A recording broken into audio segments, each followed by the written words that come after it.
Yun o mga paps, no, magandang araw sa inyo.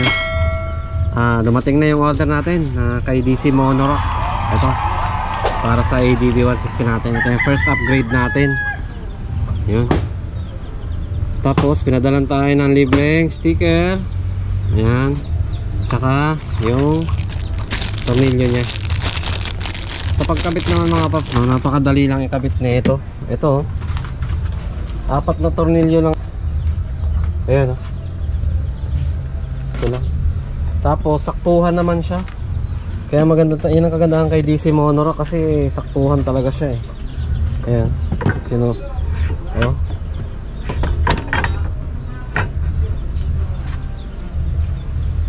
Tapos ano na siya, oh, hindi na natin ano.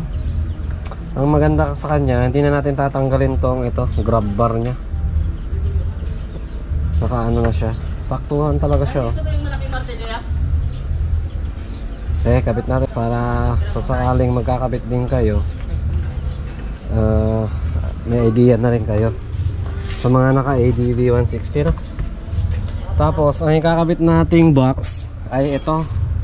Ito naman ano, galing naman to kay Niura. Ayan, kay Niura. Magandang klase rin to. Ito yung galing sa Aerox natin.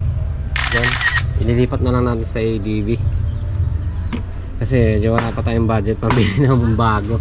Maganda yung klase rin ito mga paps, no? Pagka-order din kayo. Ito, maganda yung loob niya, oh. Ayan. Tapos, subok ko na to nung ano, yung bagyong Paeng. Binyahin natin ng bagyong Paeng. Hindi siya napapasukan ng tubig. Kaya magandang klase rin siya. Ayan, order lang din kayo mga paps kung gusto niyo. Niura, baka naman. At saka DC Monorock, baka na. Joke lang. Ayan. Sige, kabit natin lang to. 4 na tornilyo, tapos salpak na agad yun.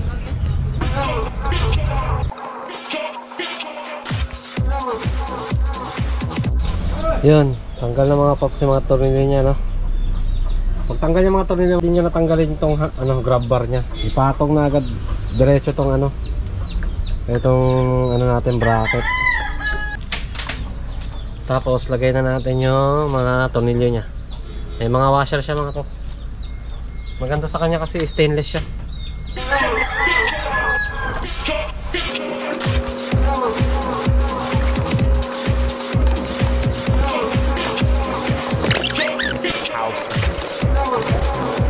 Ayan na mga paps, oh. So, maganda siya, oh. Kasi naka-align siya, no? Yung dito nya, pagdating dito, imbis na paangat, nakapababa siyang ganun. So nag-bend sila dito. Ayan, nag-bend sila, oh. Ayun ang kagandahan sa kanya mga paps, kay DC Monorock, baka naman. Ayan, oh. Maganda siya, pantay siya.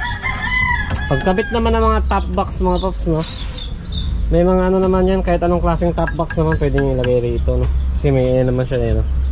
Ilalagay nyo lang yung mga ito, gaya ito sa Aerox. Itong plate na to, kasama naman yan pag bumili kayo ng top box, kasama na tong plate na to. Tapos may mga kasamang tornilyo, ayan, oh. Yan, ganyan mga tornilyo. Ito. Kaya isasampan nyo lang yan siya dito. Ay, ganun lang mga paps, no? Kumbaga simple lang. Ayun, oh. Ito mga paps, no, pag bibili kayo ng top box, may kasama na may mga paps na ganito, no? Yung base plate nya kung tawagin. Kahit anong klaseng top box ang nabili nyo, meron naman kasamang ganito. At saka eto, yung mga pagtutornilyohan nya. Yan, tutornilyo nyo lang yan dyan mga paps. Yan, o, sampan nyo lang. Eto mga paps, eto mahaba, sa ilalim yan. Tapos ito sa ibabaw. Ito, pasok nyo lang dyan.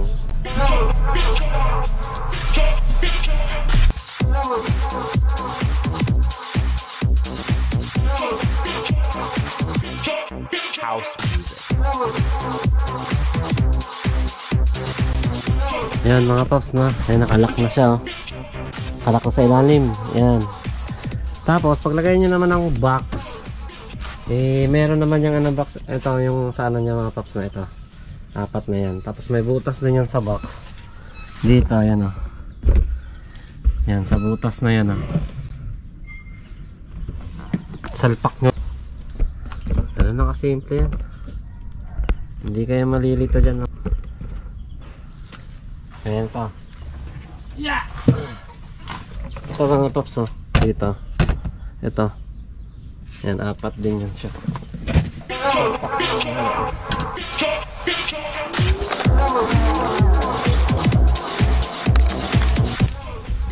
Ayan na mga paps maganda rin siya kasi yan pantay siya dito yung upuan natin. Ayan so ayos din yung gawa ng DC monorack. Hindi siya yung ganon, nakaangat, nakapantay siya kahit papaano. Ayos. Yan mga paps, sana may nakuha na kayong idea pag maglalagay rin kayo ng top box sa ADB nya. Okay, yun lang muna mga paps. Salamat po.